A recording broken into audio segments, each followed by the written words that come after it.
Esta semana me tocaba estudiar el libro de Isaías. Cuando estudiamos la Biblia, mi esposo y yo tenemos dos métodos. La leemos, pero también la escuchamos.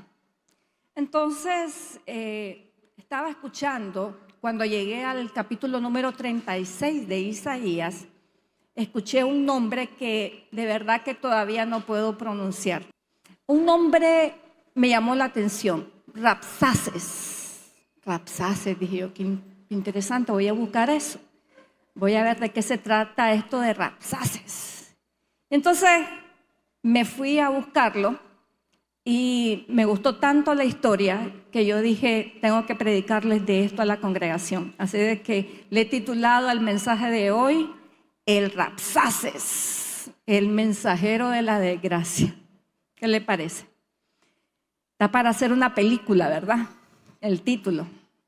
Pero de este pasaje, de esta historia del día de hoy, vamos a extraer verdades, promesas para nuestra vida que nos van a convertir en personas de mayor confianza en nuestro Dios. Muy bien, en la historia hay tres personajes que quiero dar una pequeña reseña de cada uno de ellos. El primero es el Rabsaces. Me fui a estudiar a ver si esto era un nombre particular o qué era, pero me doy cuenta de que es un título militar. Es un título que se le otorgaba a uno de los comandantes más de confianza del rey de Siria. Y este comandante en particular no solamente era usado para fines de guerra en sí, sino que tenía una particular misión. La misión era llegar a cada pueblo antes de invadirlo y dar un mensaje de parte del rey. ¿Ok? Ahora, los mensajes siempre tenían el propósito de que el pueblo que iba a ser invadido se rindiera antes que llegara el ejército. Así de que imagínese usted el tipo de mensajero que tenían que mandar para que hiciera un efecto de intimidación tan grande en el pueblo al que querían conquistar, que de una dijeran, no, nos rendimos. Este hombre no era Dulcineo, era un hombre bravo, y bravo de verdad. Así de que el Rabsaces era un mensajero, probablemente con un carácter bastante agresivo, violento, fuerte. El segundo personaje que vemos en la historia es un rey que se llama Sennacherib. Sennacherib es un rey de un imperio que tiene como propósito de la época conquistar todo el territorio que pueda. Esa era su misión, su meta. Así de que este rey no solamente tenía complejos de grandeza, sino que era un hombre que no tenía como sentimiento por el valor de la vida humana. Le valía. Si tenía que matar a alguien, lo mataba y ya. Si tenía que matar a un pueblo entero, lo mataba y ya. Así era la psicología, la mente, la forma de pensar de este hombre. El rey Sennacherib, uno de los peores, como dicen, mercenarios de la historia de Siria. Pero también hay un rey particular al pueblo de Israel que se llama el rey Ezequías, que era el rey que estaba ocupando el trono de Judá en ese momento. El rey Ezequías, su historia es una historia sumamente conmovedora en las Escrituras. Muy conmovedora, porque Ezequías es un hombre que se levanta en medio de una sociedad, pero ayúdenme a decir pagana de verdad. Esta gente de la época se habían olvidado de Dios, habían puesto altares en todos los lugares, ellos andaban haciendo desastre, adoraban a dioses cuyos cultos religiosos, liturgia, eran orgías. La sociedad estaba corrompida en su máxima expresión. Este muchacho nace en medio de esa estructura cultural. Pero hay algo interesante en Ezequías, que a pesar del contexto donde crece, él tenía un corazón temeroso de Dios. Era un jovencito cuando tiene que tomar el trono de Israel. Y a pesar que nadie le enseñó a buscar a Dios, él tenía eso ya en él. Interesante porque le deja saber a uno que no todos los seres humanos son producto de su ambiente, que el ser humano puede elegir a pesar de donde fue crecido. Puede elegir cuál va a ser su actitud ante la vida, su actitud ante Dios también. Y este muchacho, Ezequías, cuando llega al reino, dicen las escrituras, que él anda queriendo hacer una reestructuración especialmente religiosa y manda a limpiar la casa de Dios, a componerla. Eso estaba desbaratado, abandonado, era de todos los lugares de Israel el más olvidado. Entonces, Ezequías dice, bueno, vamos a hacer algo diferente, límpienme esto, y pasa algo. Cuando están ordenando la casa de Dios, dicen las escrituras que encuentran una copia de la ley. Estaba perdida. Imagínense un templo donde no haya una sola Biblia en nuestro contexto. ¿Qué templo sería ese? ¿Qué templo cristiano sería donde nadie lleva ni tiene ni nada una Biblia? Bueno, ya nosotros tenemos la Biblia, pero en nuestros celulares, ¿verdad? El asunto es de que ahí no había nada. Y cuando Ezequías encuentra la copia, se la comienzan a leer. Y entonces Ezequías se da cuenta de que están en un serio problema como nación. Porque la ley decía todo lo que les sucedería si ellos abandonaban a Dios. La ley decía todo lo que les iba a suceder si ellos adoraban a otros dioses. Entonces cuando se la leen, dice Ezequías, aquí nos viene un problema y grave.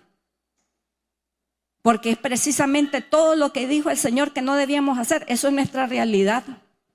Y entonces Ezequías hace algo para detener la ira de Dios. Manda remover todititito los altares.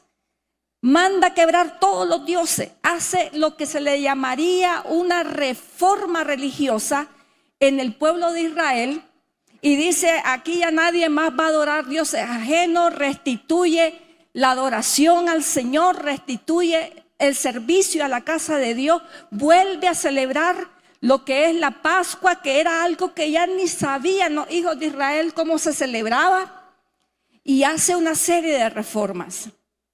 Obviamente que Dios, al ver la actitud de este hombre, dice, vamos a detener el castigo a esta generación porque hubo alguien que se atrevió a hacer las cosas diferentes.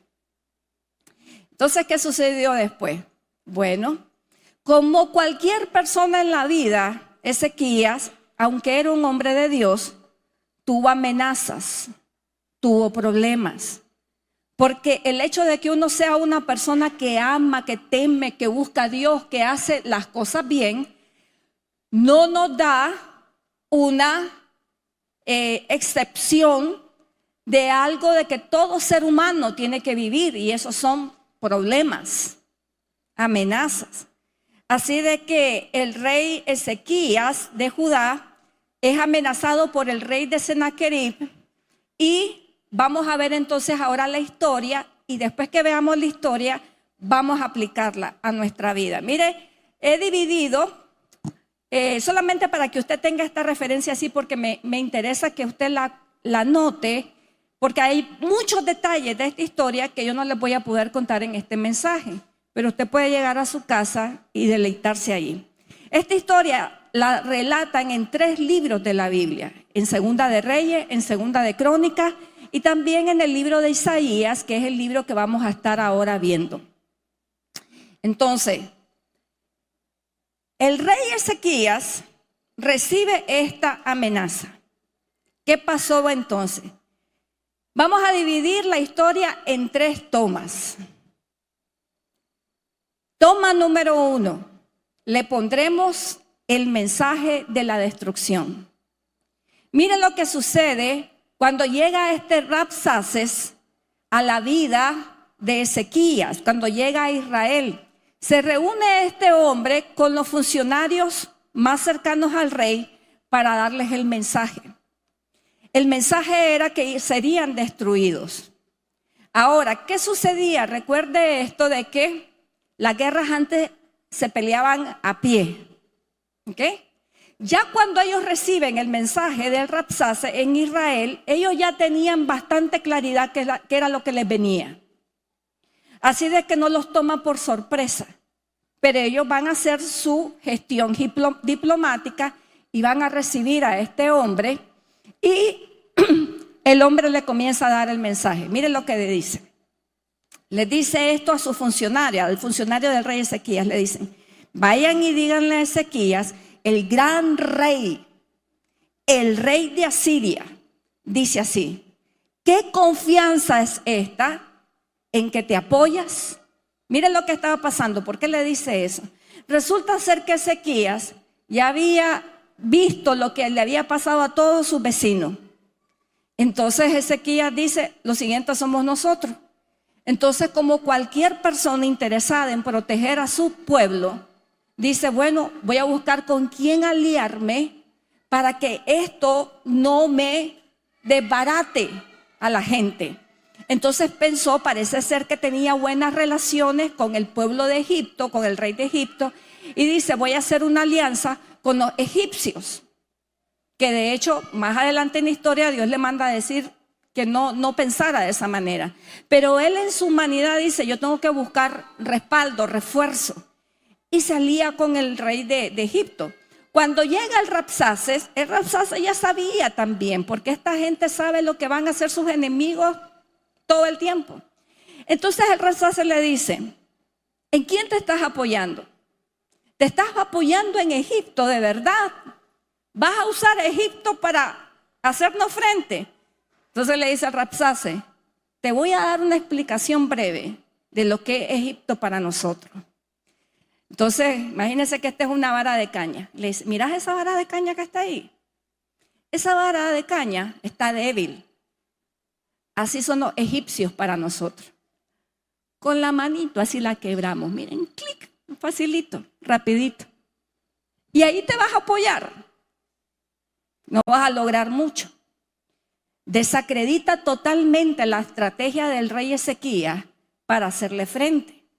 Lo toma como cualquier cosita, pero no se queda allí, sino que ahora también este Rabsaces sabe de que este es un hombre de fe, que tiene fe en un Dios, en el Dios de Israel, en Jehová, y entonces el Rabsaces le dice, ahora, si vos me decís que en Jehová, nuestro Dios, confiamos, ¿no es este cuyos lugares altos y cuyos altares hizo quitar Ezequías? Y dijo, a Judá y a Jerusalén delante de este altar van a adorar. Lo que le estaba diciendo, este no es el mismo Dios que mandó a que ustedes ya no tengan libertad religiosa, les quitó la posibilidad de adorar a otros dioses. Este es un Dios más. Es más, les voy a decir algo, este Dios también a nosotros nos mandó a matarlos a todos ustedes. Estamos aquí porque ese mismo Dios nos dijo que los destruyéramos. En otras palabras, estaba este hombre diciendo que ni el Señor podía salvar la situación que venía para este pueblo. Entonces, desacredita a Ezequías, desacredita los recursos de Ezequías y también desacredita a Dios. Y Dios está viendo todo lo que está sucediendo, mientras tanto, ¿verdad? Luego emite una sentencia final. Mire lo que le dijo el Rabsaces a los mensajeros de Ezequías. Le dice, ¿acaso me envió mi señora que dijese esta palabra a ti y a tu señor? Y no a los hombres que están sobre el muro expuestos a comer estiércol y a beber su orina con vosotros. Miren lo que pasa. Él está hablando, el Rabsaces está dando la amenaza y entonces los delegados de Judá le dicen, no hable en lengua hebrea, nosotros entendemos su lengua. No queremos que escuchen los soldados. Y entonces le dice, no es un mensaje personal. Esto no es un mensaje ni para tu rey ni para ustedes. Esto lo tiene que escuchar todo el mundo, porque ¿sabe cuál es el fin de esas personas que están escuchando ese mensaje? Van a terminar comiendo estiércol y bebiendo sus propias orinas. Mire, clase amenaza. Entonces, bueno, los mensajeros se van donde el rey Ezequías y le cuentan. Entonces ahora vamos a la escena número 2, toma 2 de la historia. Se las estoy resumiendo. Vamos a ver cómo reacciona el rey Ezequías ante la amenaza de este Rabsaces. Ezequías hace algo muy inteligente, algo de que toda persona debe de hacer. Ezequías, cuando escucha esta amenaza, va y se humilla delante de Dios. Lo primero que él hace es buscar a Dios. Va a buscar a Dios. No se la dio del bravo. ¿Y qué? Sí, yo voy a poder. Sino que va y corre a buscar a Dios. Y mire lo que le dice, lo que hace a continuación. Mire lo que hace en Isaías 37, verso 1. Dice, aconteció que cuando el rey Ezequías lo oyó, escucha la amenaza, que dice, rasga sus vestiduras y cubierto de cilicio, entró en la casa del Señor. ¿Qué está diciendo aquí Ezequías? Reconociendo que está en un serio problema.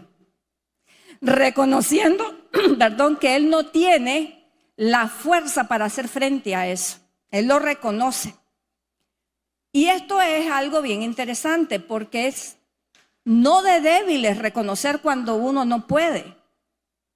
Es de sabios reconocer cuando hay situaciones en la vida que uno no tiene la capacidad de enfrentar.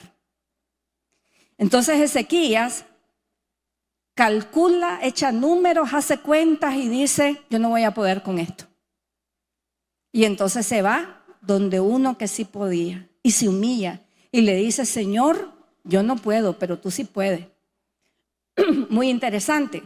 Pero además de ir a donde Dios, humillarse y comenzar a hablar, Ezequías no se queda allí, sino que busca a otro mensajero, otra persona que hablaba, pero no de parte del rey de Sennacherib, sino a un hombre que hablaba de parte de Dios. Que cuando ese hombre hablaba, la palabra se cumplía porque no era su palabra, era la palabra de Dios. Entonces manda a buscar al profeta Isaías. Lo manda a buscar y le manda a decir, díganle a Isaías que el rey Sennacherib me está amenazando. Y entonces, mientras los mensajeros están con Isaías, diciéndole que venga, el rey Ezequías recibe una segunda amenaza.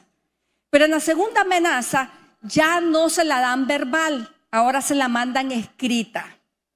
La primera fue verbal, la segunda fue escrita. Le mandan una carta, parecido a lo que muchas personas han experimentado, que primero los amenazan verbal y ya después les mandan a los abogados. Algo como así. Y entonces la segunda amenaza es escrita. Todavía Isaías no ha llegado. Entonces cuando Ezequías recibe la carta, vuelve a hacer lo que hizo cuando recibió la amenaza verbal. Se va donde Dios. Y mire qué bonito esta escena. Solamente trate de imaginársela. Mire lo que dice. Entonces Ezequías tomó la carta, dice, de mano de los mensajeros y la leyó. Luego dice, Ezequías subió a la casa del Señor. ¿Y qué dice? Y la extendió. ¿Qué extendió? La carta. ¿Delante de quién? Delante del Señor. Se fue a la casa de Dios y le dijo, Señor, mira lo que me están mandando. Mira la amenaza que me están haciendo. Un hombre muy inteligente. Muchas veces nosotros recibimos amenazas y no actuamos, nos quedamos ahí atemorizados. Pero este hombre la agarró y se fue con todo y su miedo y se fue a la casa de Dios y le dice, Señor, me están amenazando, mira esto que me está pasando.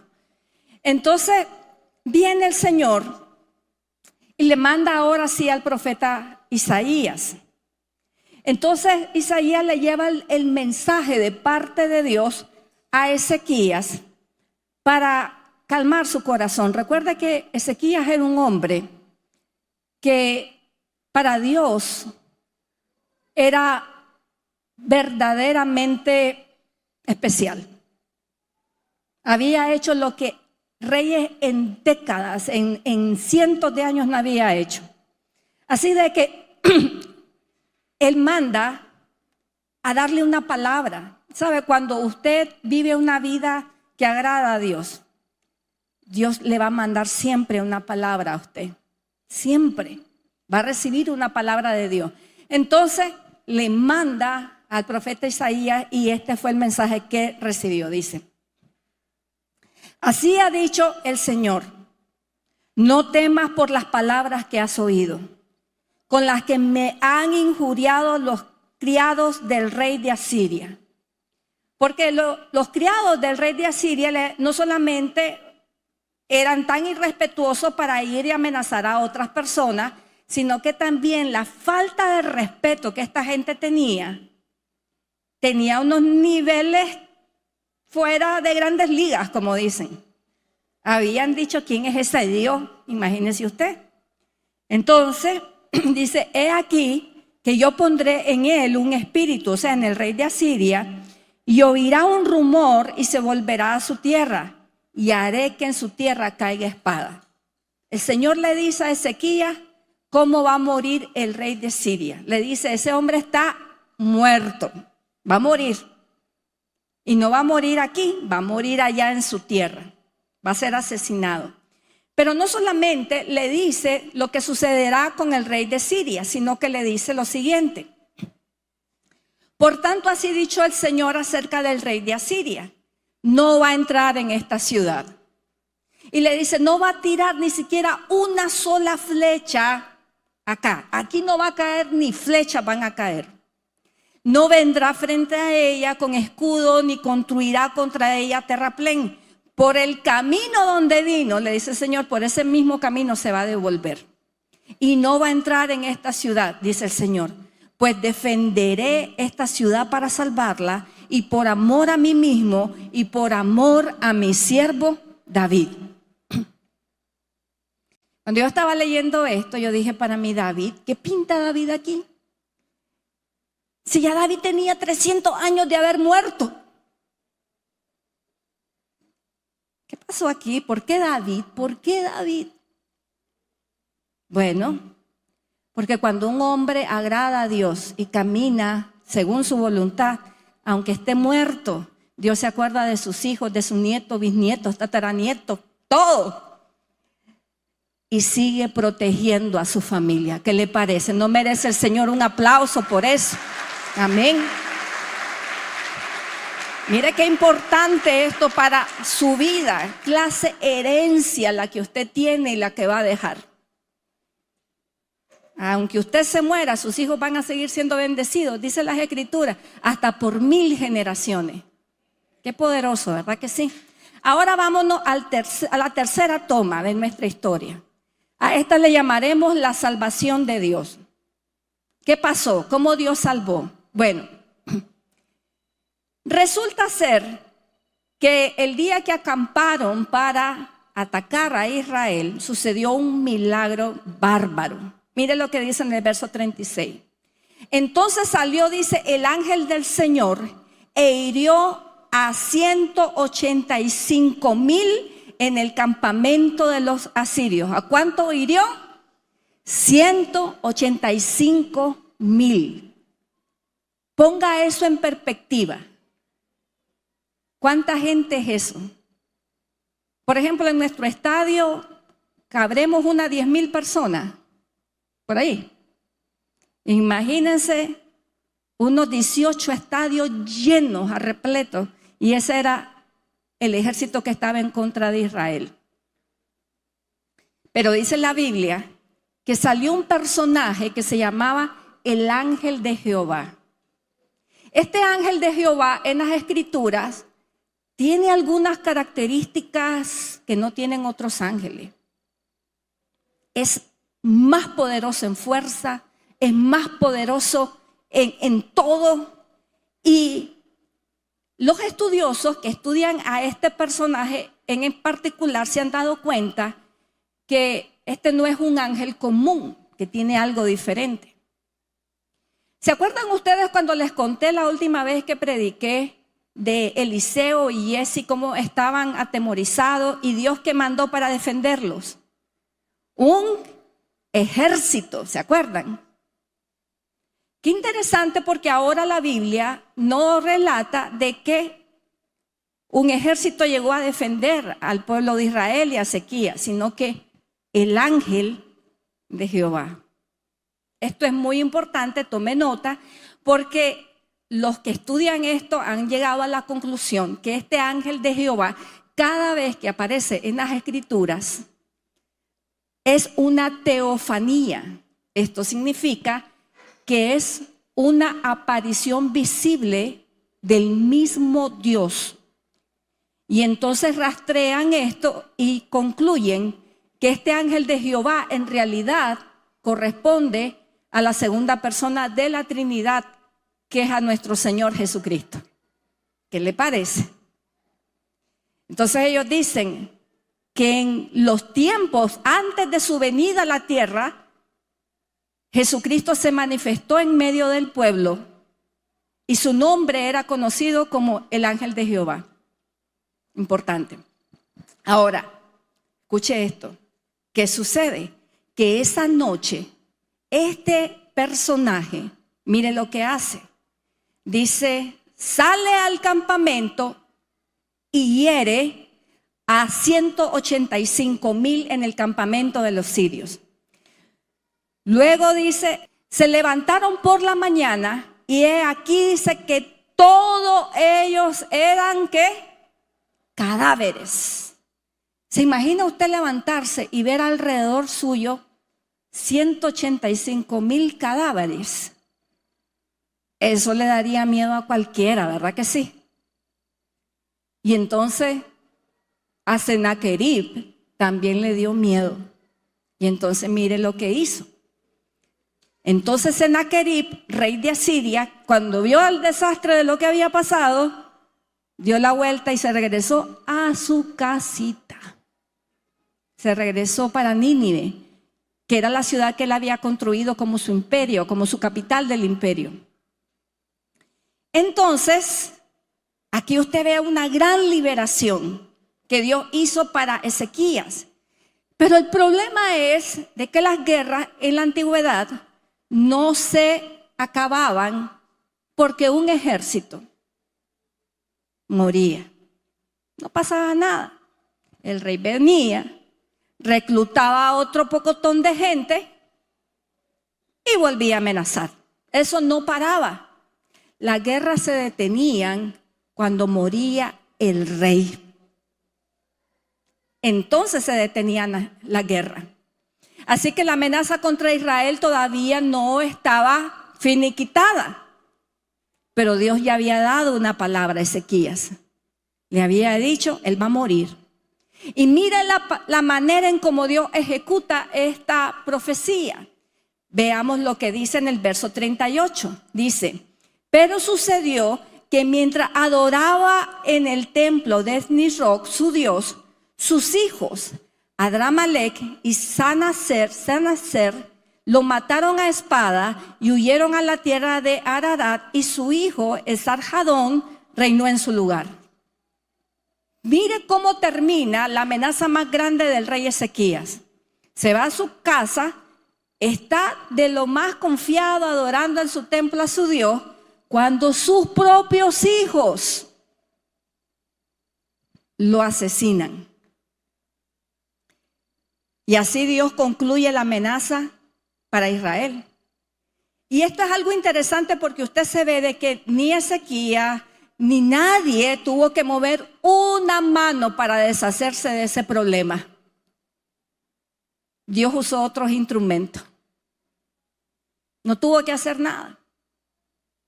Muchas veces uno está, ay, Dios mío, ¿y qué voy a hacer? ¿Y cómo? Pero Dios puede y Él tiene sus métodos. Muchas veces uno está, yo le voy a ayudar a Dios. Es que el Señor dice, ayúdate que te ayudaré, decimos. ¿Cuántos han escuchado eso? Ayúdate que te ayudaré. Dios no necesita que usted le ayude, ni yo tampoco. Cuando Dios va a actuar, Él sabe sus métodos. Él sabe cómo hace las cosas. Entonces, viene y se termina el problema. Ahora vamos a la aplicación. Está bonita la historia, ¿verdad que sí? Qué impresionante que nadie ha hecho una película de esto. Tal vez nos hacemos productores nosotros y sacamos nuestra primer película. Osana Masaya presenta la historia de Sennacherib. ¿Qué le parece? Vamos a la aplicación. ¿Qué podemos extraer? ¿Qué lecciones podemos extraer para nuestra vida de esto? Número 1, que todos en la vida vamos a enfrentar a uno o más Rabsaces. Y nadie se va a salvar. Leí un estudio en sociología que me llamó la atención. Dicen los sociólogos que todo ser humano que pasa por este planeta tiene un porcentaje de figuras antagónicas a su historia. Esto quiere decir gente que no lo va a querer, gente que lo va a rechazar, gente que no lo va a apoyar, gente que le va a sacar la lengua, así. Y entonces decía este estudio, esto es más o menos el 25% de lo que un ser humano conoce, el 25% de las personas que un ser humano conoce desde que nace hasta que se muere, no lo van a querer. Entonces digamos de que usted lo llega a conocer un aproximado de 600 personas a lo largo de su vida. Póngale el 25% menos y esa va a ser la cantidad de gente que a usted no lo va a aceptar, no lo va a querer y si puede fregarlo, lo friega. Siempre van a haber Rabsaces en nuestras vidas. Y déjeme decirle algo, si no es personas que nos van a intimidar, van a ser circunstancias que nos van a intimidar. O también esas Rabsaces que llevamos por dentro. Esa propia voz interna que no necesitamos que nadie nos diga de que no servimos, de que todo nos va a salir mal, para nosotros estar intimidados ante la vida y decir, me quiero morir. Porque uno mismo es su propio Rabsaces.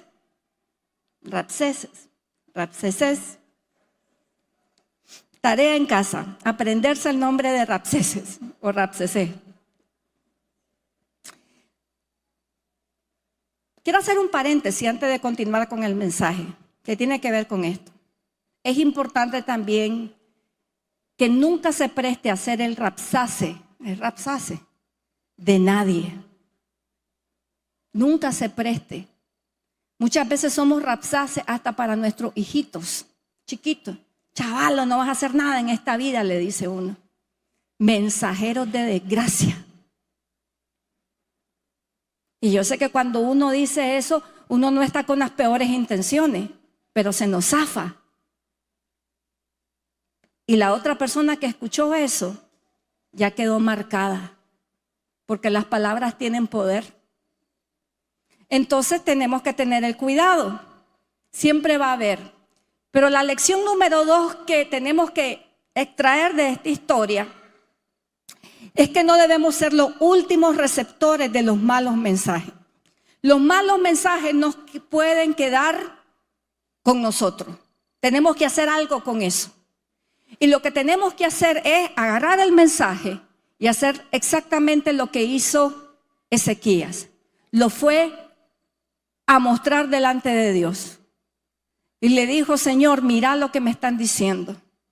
Él no se quedó con esa palabra. Él fue y le dijo, Señor, mira, el rey David tenía esto por costumbre. Por eso es que es interesante ver cómo en los salmos usted va a ver a cada rato una quejadera de David en contra de sus enemigos. Señor, mira lo que me están haciendo. Señor, págale conforme a lo que ellos me están deseando, que se les devuelva. Y usted ve ahí a David peleando en oración. Porque David tenía la práctica de irle a decir a Dios cuando se sentía amenazado. Pero no solo David ni los reyes practicaban esto, también la iglesia primitiva practicó esto de no quedarse con un mensaje de amenaza, sino que buscar a Dios y decirle, Señor, mira. En una ocasión, dicen las escrituras, de que los apóstoles ya había empezado la persecución, probablemente ya habían matado a Jacobo, que fue el líder principal de la iglesia primitiva. Habían echado preso a Pedro, a Juan, así de que esa gente estaba asustada por lo que les venía. Dios hace un milagro y saca de la cárcel de una manera milagrosa a Pedro y a Juan, mientras la iglesia primitiva recibe este milagro. Comienzan a orar y escucha qué interesante la oración que ellos hacen. Mire la oración que ellos hacen. Ellos dicen, ahora Señor, le dice, mira sus amenazas y concede a tus siervos que con todo denuedo hablen la palabra. La iglesia primitiva les estaba orando y les decía, Señor, me están amenazando, pero danos valor para enfrentar esta amenaza. Y luego dice, mientras extiendes tu mano para que se hagan sanidades, señales, prodigios, mediante el nombre de Jesús. Usted puede, como hijo de Dios, ante las amenazas, las situaciones intimidantes de su vida, ir a la presencia de Dios y decirle, mira, Señor, lo que me está pasando. Y eso es algo muy espiritual de hacer. Por eso es que Jesús dijo, tráiganme sus cargas, tráiganmelas. Todos los que están cansados, agobiados, yo les voy a dar paz. Hay gente que dice, no, yo no molesto a Dios. Y Dios diciendo, moléstenme, denle, díganme, ¿qué les está pasando? No se quede, no sea el receptor de sus malas noticias, no se quede con ella. Y lo tercero, cuando usted reciba una situación amenazante en su vida, busque el mensaje de Dios para su vida. Haga lo que Ezequías hizo. Señor, mira, pero dijo, yo necesito ir de parte de Dios. Y entonces por eso manda a llamar a Isaías, que ya estaba aprobado como profeta. Ya estaba aprobado el hombre. Ezequías sabía que lo que Isaías dijera, eso venía de Dios. Entonces manda a llamar a Isaías. Busca otra palabra. Una de las cosas que a mí me impactó la vida fue un momento, ya se los he contado, pero este es un momento tan icónico de mi historia, que siempre lo relaciono. Yo no me he sacado 100 en conducta en la vida.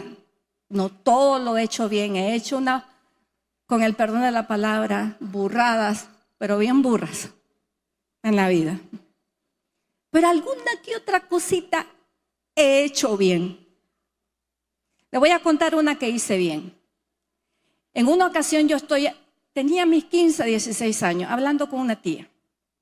Y entro en modo de soñadora, como cualquier jovencito, ¿verdad? Que todavía no está definido qué va a hacer en la vida. Y comienzo, voy a ser abogada. No me gusta pelear. Después digo, voy a ser doctora. Uy, mejor no me gusta la sangre. Y así fui hasta que me convertí en astronauta y yo dije, ay no, pero en el espacio, qué miedo. Y regresé a la tierra. Estaba una tía escuchándome con esta cara. Y cuando termino yo de mis historias fantásticas, mis planes para conquistar el mundo, me dice mi tía, vos no vas a ser nadie, ni nada. Vos vas a ser una prostituta. Vas a andar de hombre en hombre, pariéndole a todos los hombres que te salgan en el camino. Mi primer rapsaces. Nunca me había dicho nadie algo parecido. Mire, eso me congeló y me dieron ganas de llorar, porque en mi humanidad me lo está diciendo una persona que representa una autoridad en mi vida, una tía. ¿Será que mi tía tendría razón?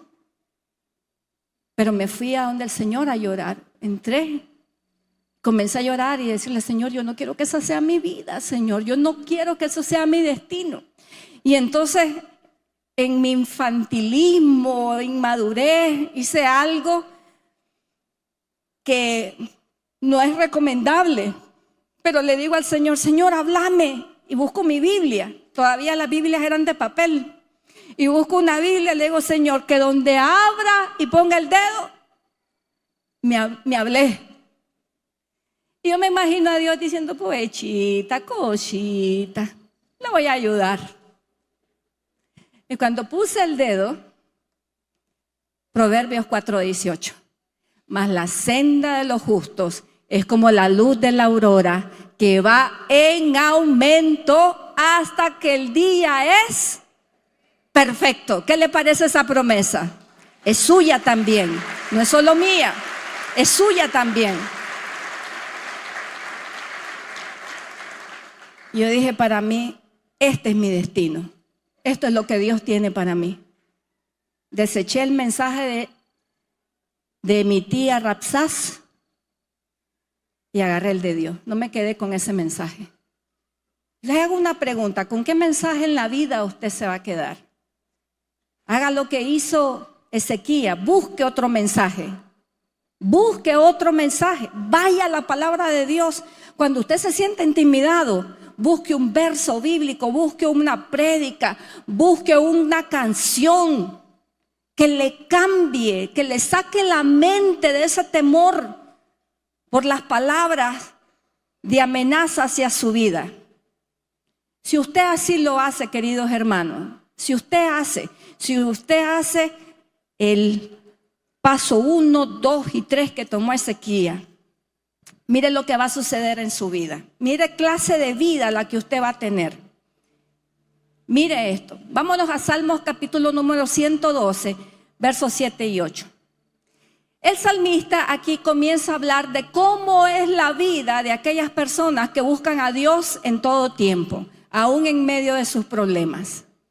Comienza a hablar qué tipo de vida, qué tipo de rutina, qué tipo de estilo de vida mental, emocional, esta gente experimenta. Y mire lo que dice el salmista. A estas personas, dice, no las vencerá el mal.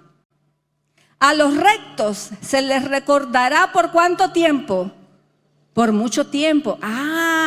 Con razón, 300 años después que David había muerto, Dios estaba recordando que este hombre había sido fiel y estaba salvando a su generación, a su pueblo, a su simiente.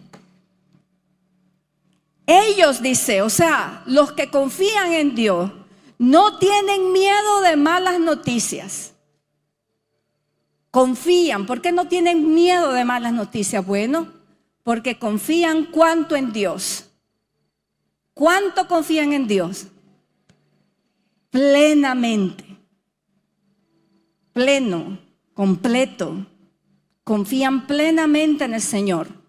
Pero no solamente es que confían en el Señor, sino que confían en que Dios los cuida. Voltea a su vecino y dígale, Dios me cuida, pero dígaselo con orgullo. Dios me cuida.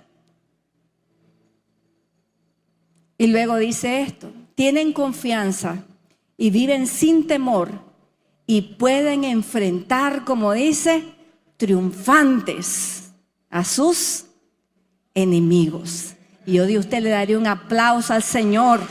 Amén. Triunfantes. Con actitud de campeón, no con actitud de derrota. ¿Usted cree de que a Dios le place vernos derrotados, desesperados? Dios no se deleita en la miseria de su pueblo. Pero cuando hay alguien que está pasando por un problema y dice, no, lo que yo voy a hacer es buscar a Dios y Dios me va a ayudar. Y yo confío en Él. Y aunque tenga esta mala noticia, yo voy a poner mi confianza en el Señor. ¿Sabe? Eso mueve la mano de Dios. La fe mueve la mano de Dios a favor de aquellos que le creen. Y eso somos usted y yo. ¿Cuántos dicen amén? Gloria al Señor.